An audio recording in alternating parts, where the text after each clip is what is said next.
السلام عليكم ورحمة الله وبركاته. ازيكم يا اخواتي في كل مكان؟ يا رب تكونوا بخير. ازيكم؟ النهاردة هنتكلم عن ازاي تسوق العراس بسهولة جدا وباحترافية. تابع معايا الفيديو للآخر عشان تستفيد ان شاء الله. اعلمكم ازاي تسوق العراس. بس قبل ما نبدأ ان شاء الله، لو عجبك الفيديو ما تنساش تعمل اعجاب وما تنساش تشترك في القناة علشان يوصلك كل جديد. عشان ما اطولش عليكم، بسم الله الرحمن الرحيم. نبدأ. اول حاجة يا شباب، لما تيجي الصبح اول حاجة بتشيك عليها، بتشيك على مقاس الزيت، سواء في الهراس او في اللودر او اي معدة. لازم تشوف مقاس الزيت، لو تمام هيبقى تمام ان شاء الله، لو ناقص هتزود شوية زيت مطلوب. تمام يا شباب؟ ده الكلام ده قبل ما تشغل الصبح. ثانيا يا شباب، هتشوف المية بتاعتك من الريداتير ده، لو ناقص هتزود، لو مش ناقص خلاص تمام كده. تمام، يبقى احنا عرفنا اول حاجة مقاس الزيت، ثانيا المية. تمام كده يا شباب. ودي معانا برضو هي التانك بتاع الجاز. تمام، لو انت عايز تفول جاز ولا حاجة. يبقى احنا عرفنا كده اهم خطوة في الهراس، ان انا اشوف مقاس الزيت واشوف المية بتاعته قبل لما اجي اشغل الصبح. ثانيا كده، لو لقيت الامور تمام بتيجي هنا. تمام، بتشغل الهراس حوالي 10 دقايق او 15 دقيقة او 12 دقيقة علشان يسخن معاك. لازم تشغل شوية تسيبه يسخن معاك. بعد كده يا شباب، سواقة الهراس اسهل ما يمكن جدا، والله العظيم اسهل ما يمكن جدا. بيعتمد على العصاية دي، شغلك كله على العصاية دي. ما فيهوش هنا ولا في جاز ولا في فرامل ولا في اي شيء.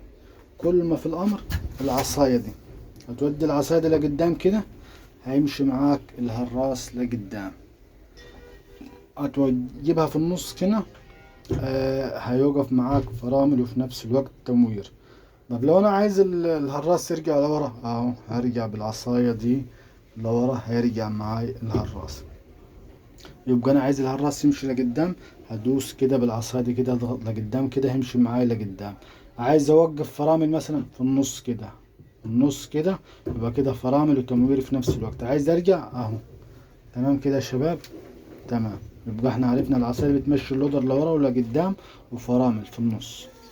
طب لو انا عايز ازود شوية في السرعة بتاعتي انا وماشي اهي، العصاية دي هتودي العصاية دي كده شوية، هيزود معاك الجاز جامد وهيجري معاك الهراس. لو انا عايز اوطي يمشي بالراحة اهو، هرجع العصاية دي كده لورا. تمام. يبقى انا عرفت اللودر هي معلش انا اسف، الهراس مع عرفت الهراس ايه اللي بيمشيه. بتمشيه العصاية دي فيها الفرامل، فيها الجاز، فيها كل شيء. تمام.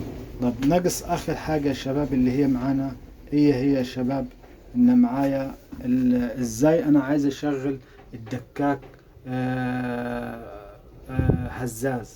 عايز اشغل الدكاك معاي هزاز. في معاي زرار اهو، هتدوس كده هنا يشتغل معاك الهزاز. في هزاز شديد وفي هزاز بطيء اهو. تمام كده، في النص وقفت انت الهزاز. تمام كده يا شباب. انا دلوقتي هشغل الهراس علشان تشوف ازاي انا همشي بيه، ازاي هوقف. انا وريتكم الاول شرح عملي علشان شرح نظري معلش، عشان تشوف الاول قبل ما نشغل، عشان صوت الهراس ما هيبقى عالي جدا معاك.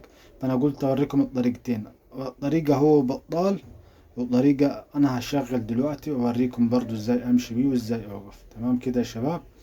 اهو بسم الله الرحمن الرحيم. هتشغل من هنا اهو، هيشتغل معايا اهو. تمام يا شباب.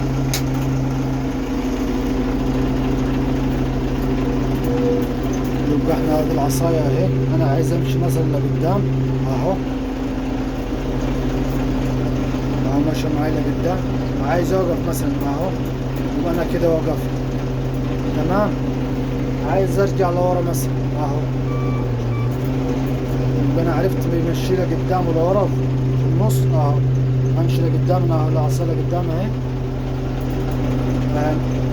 بيمشي معايا لقدام اهو. هوقف في النص كده اهو، وقف معاي الهراس. عايز ارجع لورا اهو، ارجع لورا اهو. تمام كده، عرفت انا اللي همشيه واللي هيوقفه ازاي. عايز اشغل هزاز اهو، اهو ادوس هنا اهو اهو، شغال هزاز معاي. تمام كده يا شباب، ابطل الهزاز اهو، بطلت الهزاز.